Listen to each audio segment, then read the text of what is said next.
Sa ngalan ng Ama at ng Anak na Espiritu Santo. Amen. This is my faith.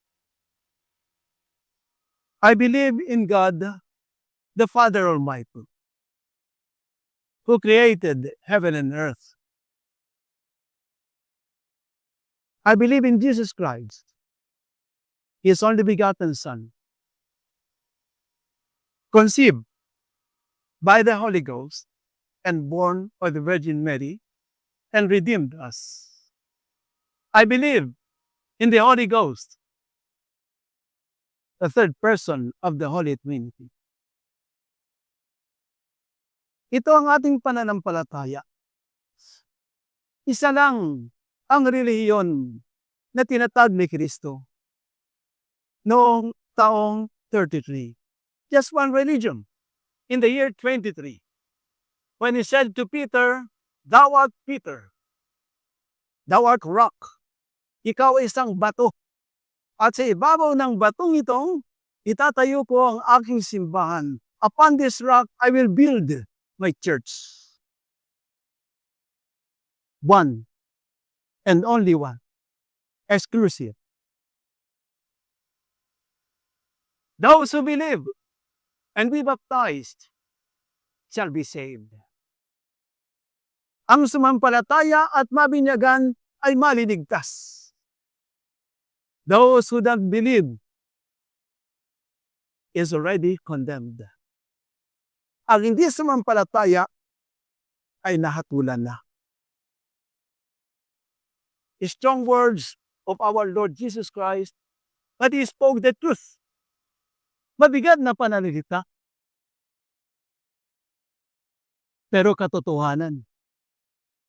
And the truth will set us free.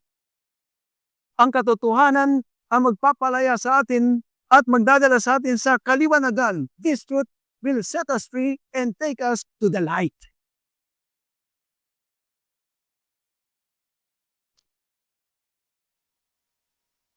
To eliminate the shadow of darkness. Mawala ang kadiliman sa ating isipan, sa ating puso, sa ating kaluluwa.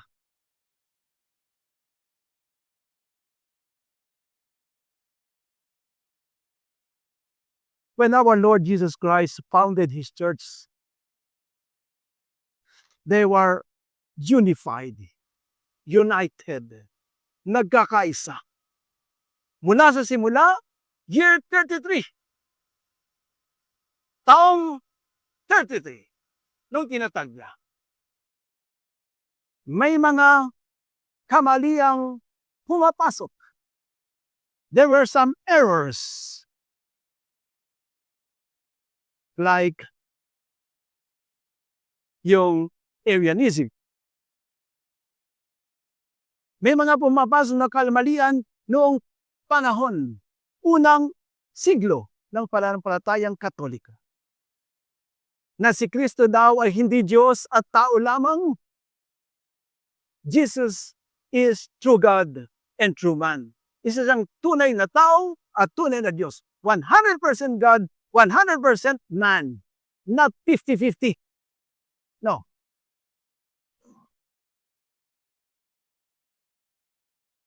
If He is not God, He cannot give us salvation. Kung hindi sa Diyos, hindi niya maibibigyan tayo ng kaligtasan.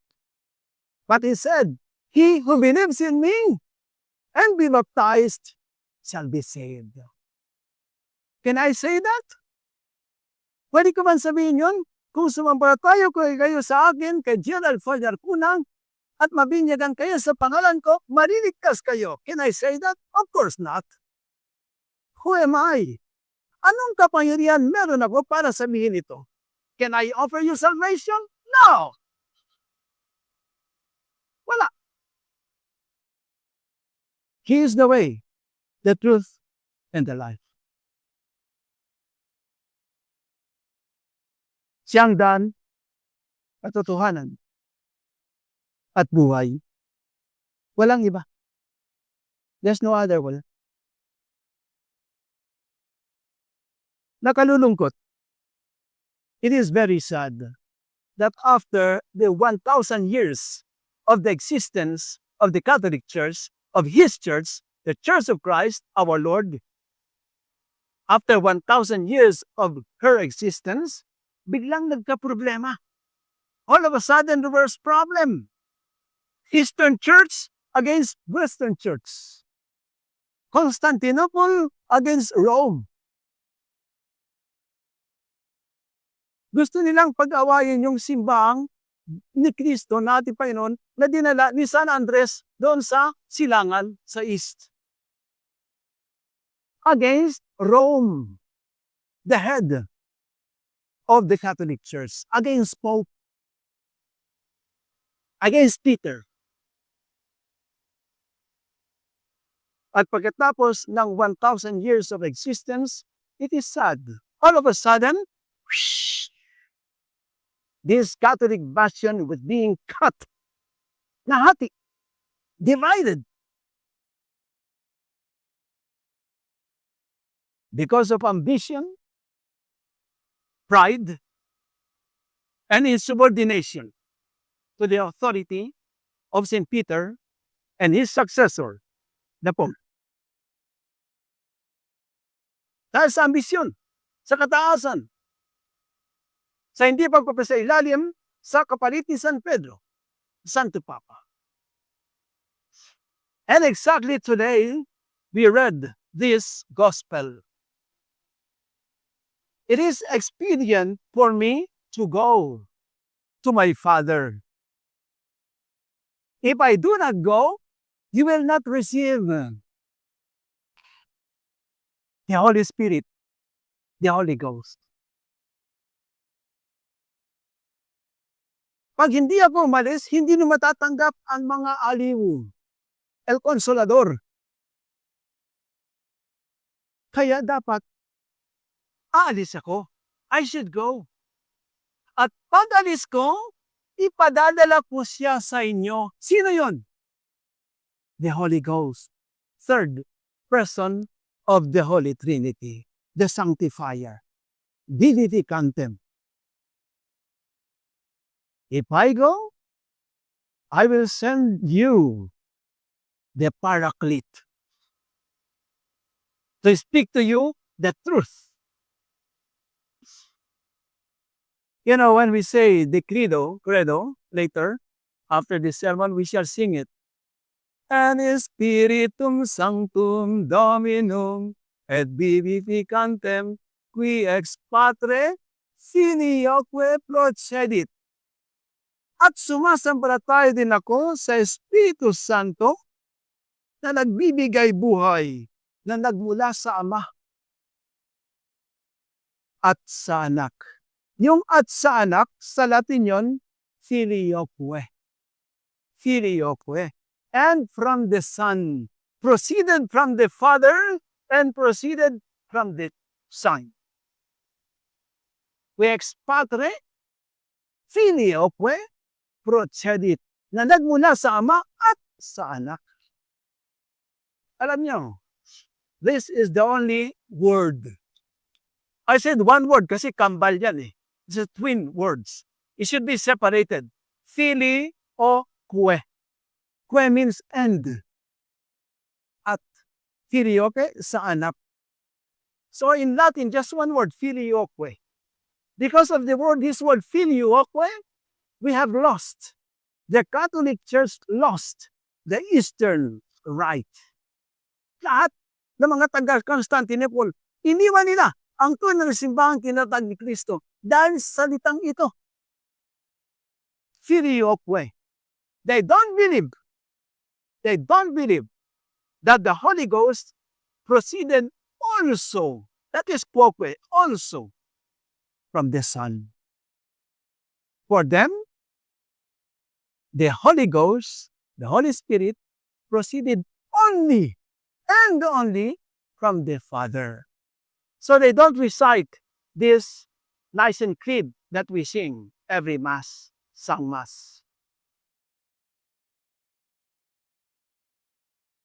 It is very clear in our Gospel. ang pag-alis ko sa ikabubuti ninyo, sapagkat hindi darating sa inyo ang mga aliw. The Paraclete will not come if I don't go. Ngunit pag-alis ko, isusugo ko siya sa inyo. If I go, I will send him to you.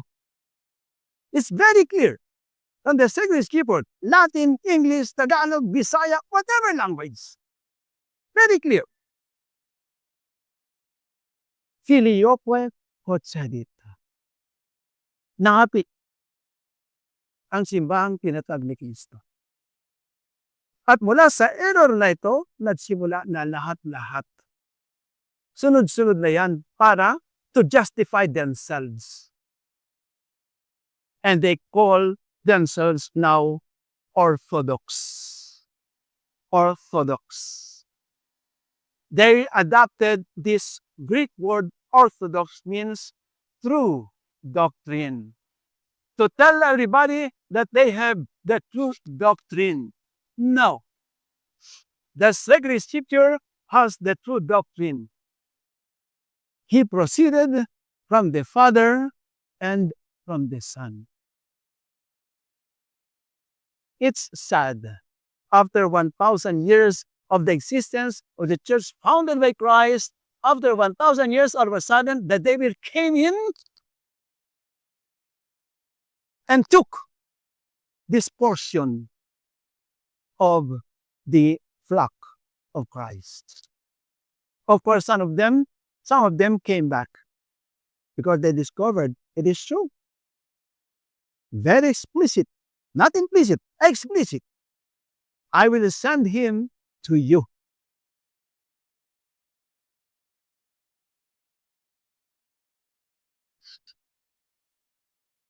Some of us Catholics, we have the curiosity, especially those our fellow Catholics, which not really armed with the Catholic doctrine. Minsan, nakukuryoso tayo, mga Katoliko, lalo na yung walang gaanong alam sa pananampalataya, na gusto nila makita ano kayang ginagawa doon sa Orthodox Church. How do they celebrate Mass? And this curiosity may be fatal. Fatal to your Catholic faith.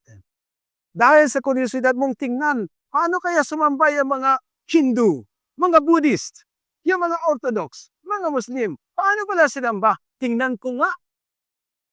I just go there out of curiosity. Yung mga iglesia, paano sila sumamba? Punta kaya ako doon, tingnan ko kung paano. And this curiosity will take you out of the true church of Christ. And woe unto you. Kawawa ka. Kawawa ka. But, Father, nakita ko ang babanal nila. Sanctity does not consist on doing your hands like this and doing this. No. No. Sanctity does not consist on your very comely face and serious face. No. Sanctity comes from the practice of the truth taught by Jesus Christ, the Son of God. And he left this truth in his church. Iniwan niya ang mga katotohanan ito sa simbahan. Iisang simbahan. Kaya pag biglang may sinilang na bagong simbahan, there will be a new religion, Christian religion, that will rise up and saying, our Lord appeared to me to build a church. What do you mean? He asked you to believe another church? To contradict his church? Was he not infallible on founding his only one church? You know, all the Protestants, from Martin Luther and to the rest, they do believe that the true church of Christ had disappeared. Para sa kanila, yung tunay na simbahan na tinatag ni Kristo, nawala na. Nawalang parang bula, natalikod. Yan ang ekspresyon na ginagamit ng mga iglesia ni Kristo. Ang simbahan na tinatag ni Kristo, natalikod. What does it mean? It disappeared. Puh! Parang bula. Saan napunta? It disappeared nga eh. Para sa kanila. Bakit it disappeared? Kasi lumitaw sila. Oh.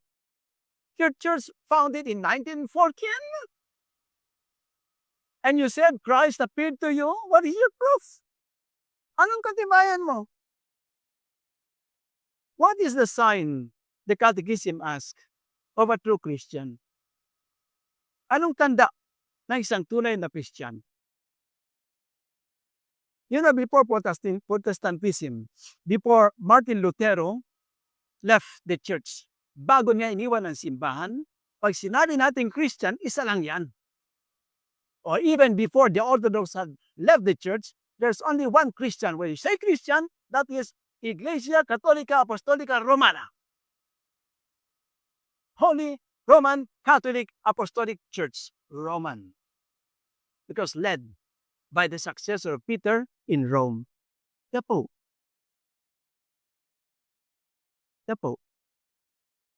Ilan sa ating mga kapwa Katoliko ang tinalikuran ang isang pananampalataya dahil sa pag-ibig. Father, in love ko ako sa babaeng to, Iglesia ni Kristo siya. Jehovah's Witnesses siya. Alam ko pong mali, pero I'm in love.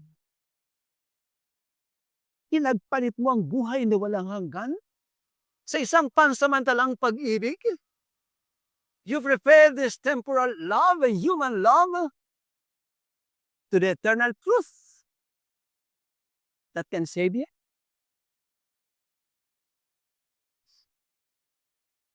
Sabi nila, ang relihiyong tinatag ni Kristo natalikod noong 4th century. It disappeared in the 4th century. And they say, all of them, without exception, all Protestants, all non-Catholics, Christians, they said, this Catholic Church was founded by Emperor Constantine. Doon palang bagsak na sila sa history. Kahit sinong libro ng history, ipakita nila kung nagtatag na reliyon si Emperador Constantino. Katoliko or non-Catholic writer of the history, even pagans, Constantine never, ever founded any church. Never. Ang kanyang ina, his mother, Saint Helen, si Santa Elena, na kanyang ina, ay isang debotang Kristiyano. A devout Christian, a devout Catholic. Kaya nga nagpursige siya na hanapin ang tunay na krus ni Kristo. That's why she did everything to find the real cross of our Lord Jesus Christ. And she did. By the help of God, by the grace of God, she did find this true cross. It is in Rome. It is in Rome. Ang anak niya, si Constantine, emperor, na sinasama niya sa pagsisimba. Si Constantine, hindi siya nagtatag ng simbahang Katolika. No. And no, and no. Siya po ay na-convert sa pananampalatayang Katoliko. He became a Christian. He became a Catholic. And was baptized. He stopped the persecution of the Catholic faith, of the Christian faith, of the Christians. Tinigil lang niya ang panguusig sa mga Kristiyano. When I say Kristiyano, walang iba yon. Katoliko lang yon. Walang iba. nung panahon na yon. Ngayon na lang, ibang-iba, hindi pwede sabihin Kristiyano lang. Dapat sabihin Kristiyanong Katoliko. So he was baptized. Ang paring Katoliko ang nagbinyag sa kanya, binibinyagan kita sa ngalan ng Ama at ng Anak ng Espiritu Santo. And he became part of the church founded by Christ. To be converted is not equal to found a church. Maliwanag yun. Hindi dahil na-convert ka, ikaw pala nagtatag. No. No. That is why the church does not approve, really, mixed marriage. No. Maliban na lang ang Katoliko na ikakasal sa isang hindi Katoliko ay matatag ang pananampalataya. Except the Catholic party who is marrying a non-Catholic party is strong in his faith with conviction na ipaglalaban niya ng kanyang buhay at dugo. May conviction. Mira yan, Katoliko po ako. If a Catholic party will marry a non-Catholic party, whatever denomination, whatever religion, and he or she is not strong in the faith, soon, I won't say sooner or later, soon, she or he will be a member of that false religion. The church founded by Christ is like the Ark of Noah. Ang simbahan tinatag ni Kristo parang arka, yung barko na ginawa ni Noe. Nung may malaking baha, when there was a deluge, outside of the ark, they perished. Yung wala sa barko, namatay lahat, nalunod. If you are outside this spouse of Christ, the Holy Roman Catholic Apostolic Church, you shall perish. There is no salvation outside the church founded by Christ. Ang galing po nila sa Bible, Father. Even the devil argued with our Lord Jesus Christ using the Bible. If you are the Son of God, if you are the Son of God, if you are the Son of God, kung ikaw anak ng Diyos, gawin mo tinapay ang batong ito. Kung ikaw anak ng Diyos, magpatihulog ka. Dahil sabi sa Biblia, iingatan ka ng Diyos. Even the devil knows the Bible, letter by letter, syllable by syllable, even the period. The devil knows it. Hindi dahil magaling sa Bible, totoo ng simbahan. Ang galing po nilang magsalita. Convincing. This we call a gift of eloquence na sana ginamit nila para ipayag ang katotohanan at hindi baluktutin ang katotohanan. Sana ginamit nila itong kanilang eloquence, kahusayan sa pagsasalita para ipakilala ang tunay na Kristo. Diyos na totoo at taong totoo. Hindi tao lang tulad ng sinasabi ng Iglesia ni Kristo. Sanctity does not consist in eloquence, in speech and preaching. No. Saan nagko-consist ang sanctity? Matthew chapter 7.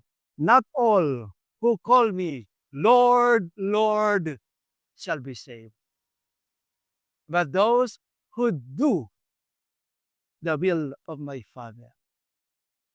Hindi lahat ng nagsasabi, Panginoon, Panginoon, ay maliligtas. Kundi yung tumutupad sa bawat salita at utos ng aking Ama sa langit.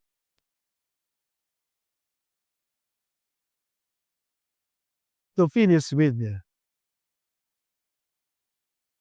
nakapasok ang kalaban sa ating inang simbahan. The enemy entered into the bosom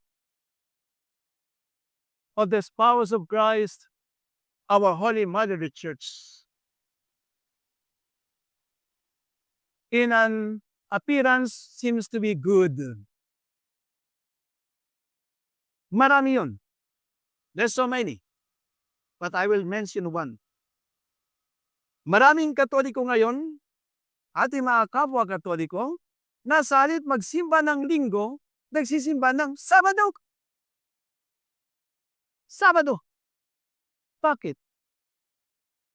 Sapagkat mula nung inimbento, since they have invented anticipated Mass, since they invented this, you can go to Mass on Saturday so that you don't have to go on Sunday. Ano tayo? Sabadista?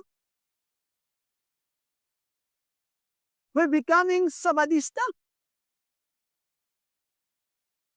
Seventh-day Adventist. Napakaraming Katoliko. Kapwa nating Katoliko, ang dami. Magsimba na lang tayo sa hapon ng Sabado. Equivalent na yan sa Sunday. No! Paano Saturday magiging Sunday? Today is Saturday.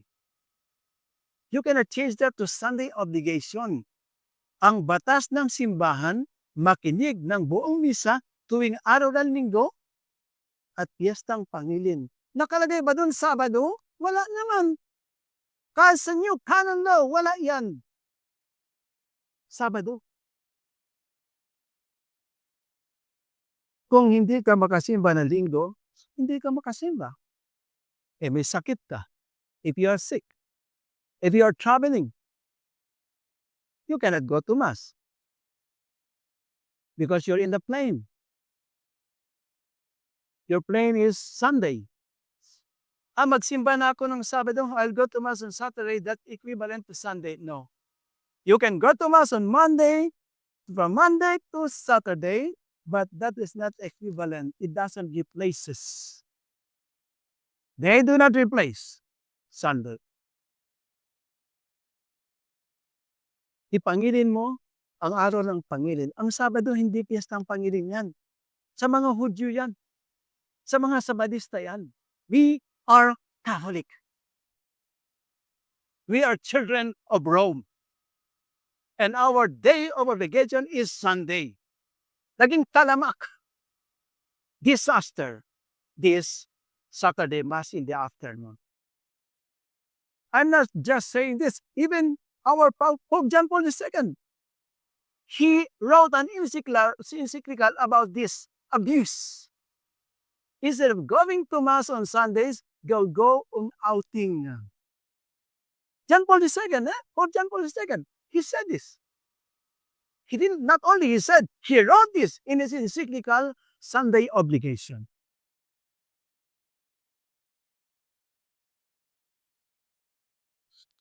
Simba ko ng Sabado, bukas magbiyaya ko. No problem. No problem. Because it will be impossible for you to go to Mass on Sunday because you will be traveling. But if you will say, mga anak, Sabado lang tayo magsimba para libre tayo ng Linggo. Dito tayo lahat sa bahay, magpista tayo, Linggo-Linggo. No. No. It is a sin not to go to Mass on Sundays. Every priest knows that. Every bishop knows that. And the Holy Father knows that. They know that Sunday. That's why John Paul II, he wrote this encyclical. At sa ating mga traditionalists, we are traditional Catholics, we are children of Rome, we are under the Pope Francis, we are true Catholics, we are Catholics. We are inside the church. Let us follow this every Sunday. With our Sunday suits, may pandinggo tayong damit. Pansimba talaga.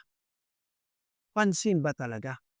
Itong polo na to, pansimba ko. Itong slacks na ito, pansimba ko. Itong sapatos na ito, pansimba ko.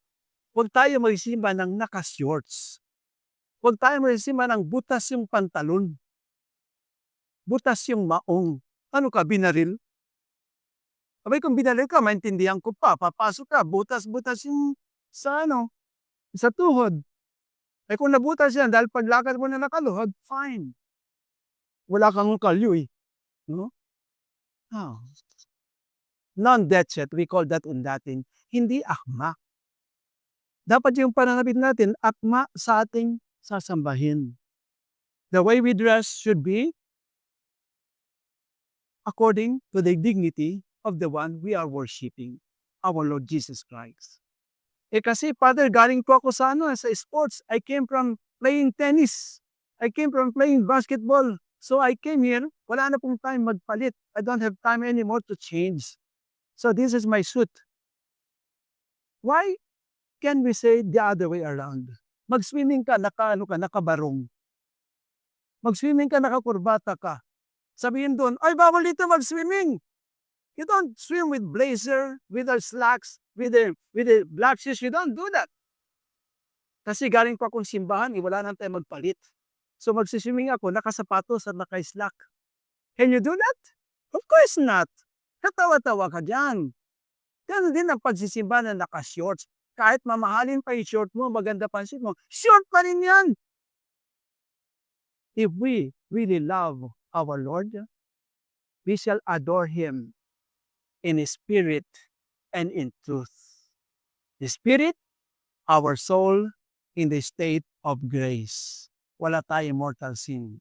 In truth, our appearance before Him, because we are not pure spirit, we are man, composed of body and soul. Sa ngalan ng Ama at Anak na Espiritu Santo.